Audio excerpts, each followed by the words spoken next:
Delhi police ने राष्ट्रीय राजधानी दिल्ली में किसानों की ट्रैक्टर परेड के दौरान हुई हिंसा के संबंध में अभी तक 22 एफआईआर दर्ज की हैं। अधिकारियों ने बुधवार को ये जानकारी दी कि हिंसा में 300 से अधिक पुलिसकर्मी घायल हुए हैं। इनके साथ ही पुलिस ने 9 किसान नेताओं के खिलाफ एफआईआर भी दर्ज की है। दिल्ली हिंसा को लेकर पुलिस ने जो एफआईआर की हैं उनमें आरोप है कि पुलिस द्वारा ट्रैक्टर रैली के लिए जो एनओसी जारी की गई थी उसका पालन नहीं हुआ। गणतंत्र दिवस पर किसानों की रैली के बेकाबू हो जाने और आईटीओ, लाल किला और नागलोई समेत दिल्ली में कई जगहों पर हुई हिंसा को लेकर किसान नेता राकेश टिकैत ने बयान दिया है। उनका कहना है कि लाल किले पर जाने की हमारी कोई योजना नहीं थी और न ही हमारी कोई झंडा फहराने की योजना थी। जिसने झंडा फहराने की कोशिश की है उसका इलाज होना चाहिए। किसान नेता राकेश टिकैत ने कहा, पुलिस के दिए रूट पर बैरिकेड थे, दिल्ली जाने का रास्ता खुला हुआ था। ये किसका षड्यंत्र है, ये जांच का विषय है।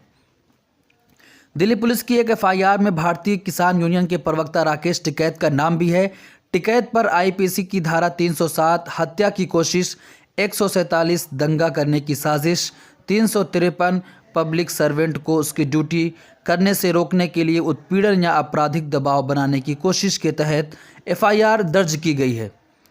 संयुक्त किसान मोर्चा ने कहा कि दीप सिद्धू किसान मजदूर संघर्ष समिति जैसे असामाजिक तत्वों ने किसानों के प्रदर्शन को पूरी तरह से नष्ट करने का प्रयास किया है।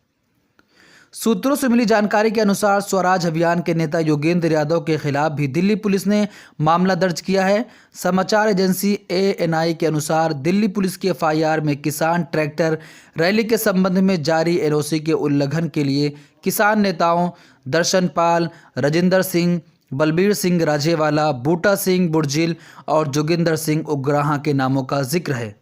एफआईआर में भारतीय किसान यूनियन के प्रवक्ता राकेश टिकैत का भी नाम है। अभी तक 90 लोगों को गिरफ्तार कर लिया गया है और कई लोगों को हिरासत में रखा गया है।